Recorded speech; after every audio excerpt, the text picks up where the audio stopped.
모든 것이 가하나 모든 것이 유익한 것은 아니요 모든 것이 가하나 모든 것이 덕을 세우는 것은 아니니 누구든지 자기의 유익을 구하지 말고 남의 유익을 구하라. 무릇 시장에서 파는 것은 양심을 위하여 묻지 말고 먹어라. 이는 땅과 거기 충만한 것이 주의 것임이라. 불신자 중 누가 너희를 청할 때에 너희가 가고자 하거든 너희 앞에 차려놓은 것은 무엇이든지 양심을 위하여 묻지 말고 먹어라. 누가 너희에게 이것이 재물이라 말하거든 알게 한 자와 그 양심을 위하여 먹지 말라.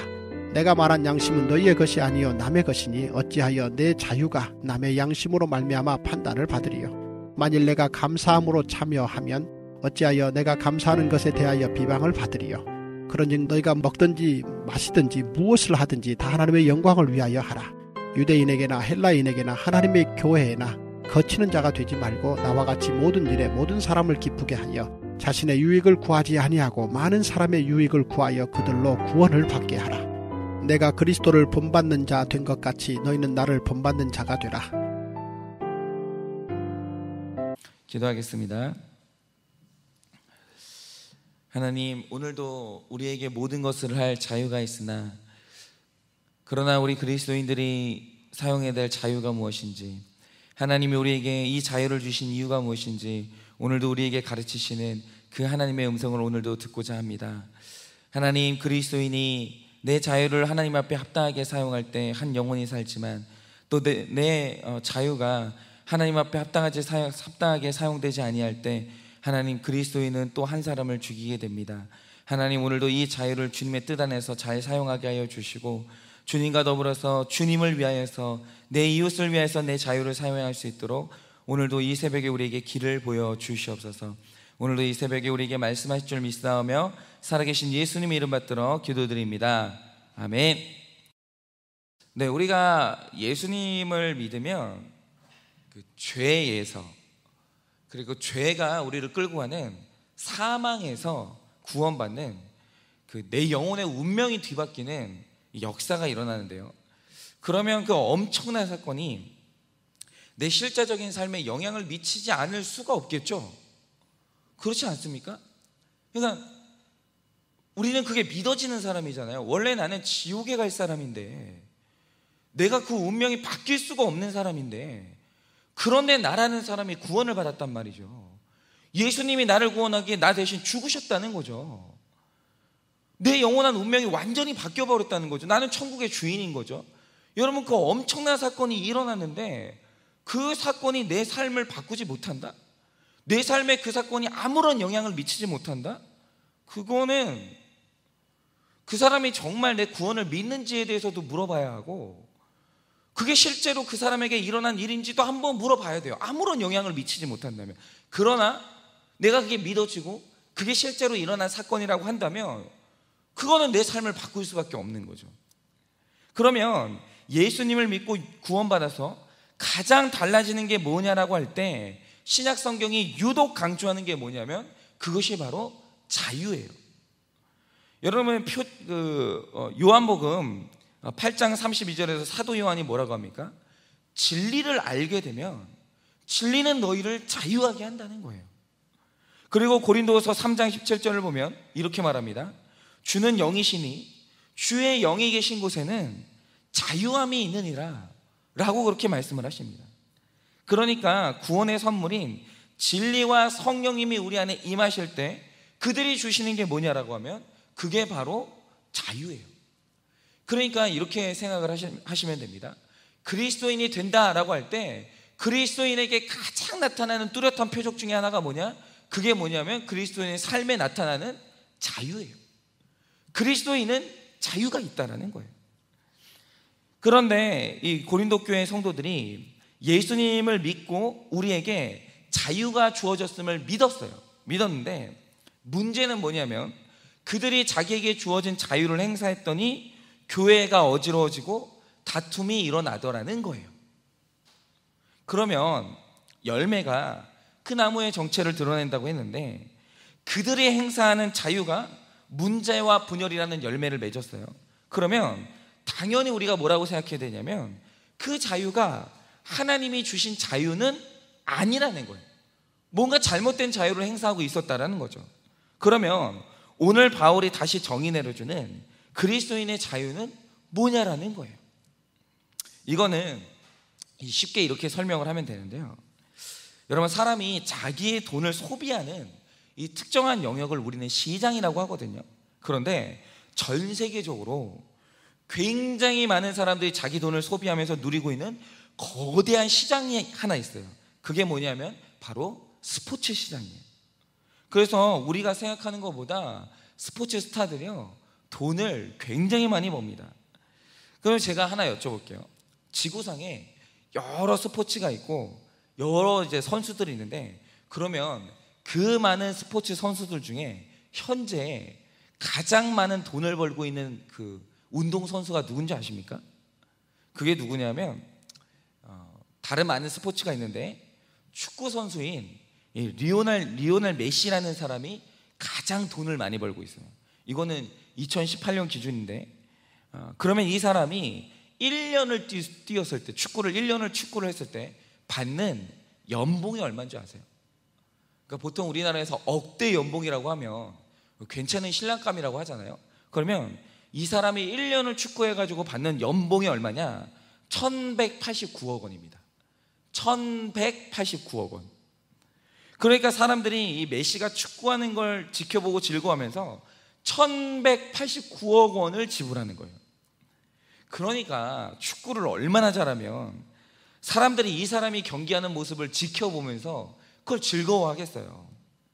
그러니까 제가 잘 하지도 못하는 축구를 제가 봐도 이 사람이 하는 축구는요, 그냥 스포츠가 아니라 예술이에요. 예술. 정말 축구를 잘해요. 그런데 여러분 생각을 해보세요. 어떤 사람이 어떤 분야에서 이렇게까지 실력을 끌어올렸을 때, 여러분 전 세계 수많은 사람이 이 사람 공 차는 걸 보면서 그렇게 열광을 할 때, 여러분 하기 싫은데 억지로 축구를 시켜가지고 이렇게 잘할 수 있습니까? 그거는 여러분 불가능하죠. 여러분 우리가 그리스도인인데 듣기 싫은 설교 억지로 1시간 들을 수 있습니까? 못 듣죠. 다 졸죠. 여러분 마찬가지입니다. 이 축구, 여러분 90분 동안 내내 쉬지 않고 뛰는 거 있잖아요. 심장 터질 것 같은 고통이에요. 그런데 여러분 억지로 시켜가지고 축구 이렇게 못합니다. 그냥 축구가 너무 좋아가지고 밥 먹고 잠자는 시간 빼면은 축구 생각만 하고 축구 연습만 해야 이렇게 축구를 할 수 있는 거죠. 한마디로 축구를 진짜 사랑하지 않으면 이렇게 몰입할 수는 없는 거예요. 그런데 이렇게 축구를 미치도록 사랑하는 이 선수를 운동장에 풀어놨어요. 그리고 이 사람한테 자기 마음대로 축구할 수 있는 자유를 줬다고 하죠. 그러면 이 선수가, 축구를 사랑하는 이 선수가 자기 자유를 어떻게 쓰겠습니까? 여러분 자기에게 준 자유를 가지고 상대편이 아니라 우리 편 골대에 자살골을 넣는 자유로 그렇게 그 자유를 사용하겠습니까? 여러분, 아니면 감독이 자기에게 준 자유를 가지고 일부러 골대 바깥으로만 이제 공을 차는 그런 식으로 자기 자유를 사용하겠습니까? 여러분, 축구를 사랑하면요, 그 자유를 그런 식으로 사용할 수가 없어요.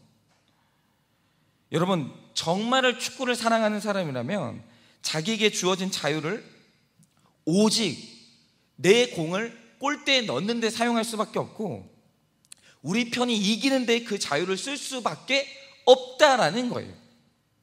그런데 만약 자기에게 주어진 자유를 내 편이 지는 데 사용한다면 여러분, 그 사람은 축구를 사랑하는 사람이 아니고 진짜 축구 선수일 리가 없는 거예요. 그렇죠? 여러분, 축구 선수는 진짜 축구를 사랑한다면 자기의 자유를 사용하는 방식이 있어요. 여러분, 그러면 하나님이 주신 자유가 뭐냐라고 하면 바로 이겁니다. 고린도전서 7장을 보시면, 여러분 어제도 제가 수요예배 때 말씀드렸지만 부르심이라는 말이 3번 나와요. 하나님이 신자를 부르세요. 그러면 여기서 부르심이 뭐냐라고 하면 한 사람을 구원할 때 일어나는 성령님의 효과적인 부르심을 말하는 거예요. 간단하게 말하면, 예전에는 예수님의 이름을 아무리 들어도, 설교자가 아무리 강단해서 목소리 터져라 설교를 해도 그 이름이 내 마음에 약간의 영향도 미치지 못하는 거예요. 아무런 감동도 되지 못하는 거예요. 아무리 외쳐봤자 내 삶이 젓가락 드는 거 하나도 바꿀 수가 없는 거예요. 그런데 어느 날 말씀을 보는데, 말씀을 듣는데 복음 안에 나타난 예수라는 이름이 나를 구원한 엄청난 하나님께 선물인 게 깨달아지면서 그분을 힘써서 붙잡게 될 때가 있는데, 갑자기 그런 깨달음이 일어나는 이유가 뭐냐면 성령님이 우리 마음을 설득하기 시작하는 거예요. 사람은 못하는 일을 성령님이 하기 시작하시는 거예요. 그리고 깨달을 수 있도록 힘써 도우시는 거예요. 그러니까 성령님이 효과적으로 역사하시면 한마디를 해도, 내가 한마디를 들어도 그게 효과적으로 이해가 되면서 충격적인 깨달음을 얻게 되는데, 이 성령님의 효과적인 부르심이 없으면 몇 시간을 앉혀놓고 아무리 설득을 해도 예수님이 내 구원자이고 내가 그분 때문에 내 운명이 바뀌었다는 게 이해가 안 가요. 납득이 안 되는 겁니다. 여러분, 왜 바로가 10가지 재앙을 받으면서 두드려 맞으면서도 하나님을 끝내는 못 믿었겠습니까? 여러분, 그에게 성령님의 효과적인 부르심이 없었기 때문이에요. 따라서 어느 날 내가 하나님을 아버지라 부르는 게 어렵지 않고 그를 사랑하는 게 어렵지 않다면 이거는 성령님의 효과적인 부르심을 받았다라는 뜻이에요. 내가 왜 갑자기 어느 날부터 왜 이렇게 내가 왜 내 죄가 보이지? 왜 찬송을 하는데 눈물이 나지? 여러분, 이게 성령님이 효과적으로 도우시는 거예요.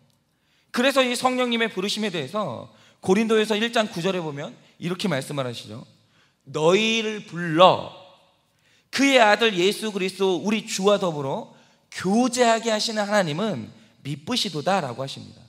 즉, 성도라는 것은 성령님의 부르심을 받아서 예수님을 사랑하는 게 너무너무 자연스러운 사람이고 예수님을 닮고 싶은 갈망이 있는 사람이에요. 그런데 보세요, 내가 오늘 성령님의 부르심을 받았어요. 내가 오늘 말씀이 깨달아지고 믿어지고 예수님을 내가 사랑하게 됐어요. 그런데 그 사람이 예수님을 아프게 하는 죄를 짓는데 내 자유를 사용한다? 그런 말 하잖아요.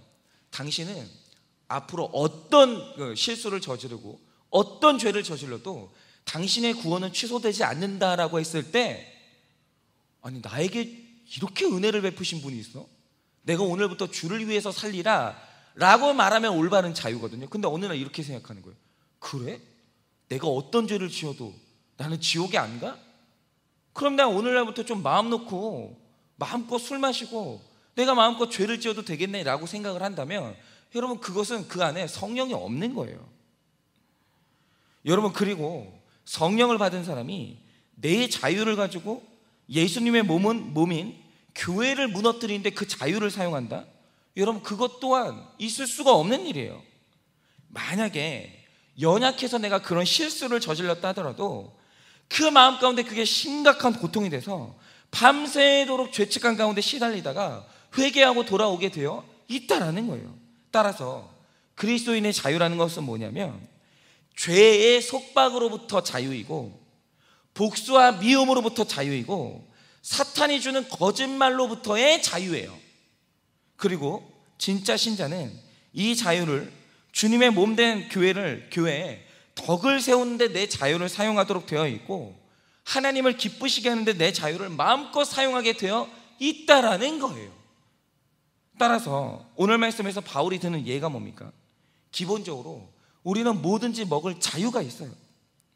그런데 형제가 내가 먹는 음식 때문에, 내가 귀신에게 드려진 그 제사 음식을 먹는 것 때문에 양심의 가책을 받고 그것 때문에 시험에 든다라고 하면 음식을 포기하는 게 아니라 교회를 세우는데, 내 성도를 구원하는데, 내 성도를 거룩하게 만드는데 내 자유를 그렇게 사용을 하는 거예요. 여러분, 이건 순전히 내 자유로운 선택인 거예요. 그러니까 신자는 교회를 세우는 쪽으로 내 자유를 사용할 때 효과적으로 부르시는 성령님이 그 마음에 기쁨을 주시고 생색이 나지 않도록 도우신다는 겁니다. 제가 사역을 하면서 믿는 주부님들을 만났을 때 제일 많이 들었던 말씀이 뭔지 아세요? 이거예요. 목사님, 저는 예수 안 믿었으면 저는 바람 피웠을 거예요. 이 말씀을 하시는 분들 정말 많았어요. 그런데 예수님을 믿는 바람에 가정 지키려고 그 바람을 포기했고 마음이 들뜰 때마다 말씀에 들려서 차마 죄를 짓지 못했다라는 거예요. 여러분, 그건요, 내 자유가 박탈된 게 아니라 나를 효과적으로 부르신 성령님 덕분에 그 죄에서, 내가 외도를 하고 싶은 그 유혹에서 내가 오늘 그 자유를 행사한 거예요. 그렇게 살지 않겠노라고. 여러분, 성령님이 주시는 자유는 이런 겁니다. 이런 겁니다. 여러분, 오늘 여러분의 자유는 어디로 흐르고 있습니까? 여러분의 자유가 내 욕망이 자유롭게 풀리는 쪽으로 자유가 흐릅니까? 아니면 그 죄에서 벗어나는 쪽으로 내 자유가 흐르고 계십니까? 여러분, 지금 여러분 안에 혈기가 자유롭게 풀렸습니까? 아니면 성령님이 자유롭게 풀리셨습니까? 여러분, 오늘 내 자유를 어떻게 행사할지에 대해서 구원받은 내 운명을 놓고 여러분이 한번 생각해 보시기 바랍니다. 오늘 하루 성령님에게 의지해서 내 안에 말씀이 자유롭게 풀리고 성령님이 자유롭게 풀려서 오늘 내 혈기는 속박당하고 내 음란은 속박당하고 내 안에 있는 교만이 속박당하는 그런 여러분 선하게 자유로운 하루 사시기를 예수님의 이름으로 축원을 드립니다.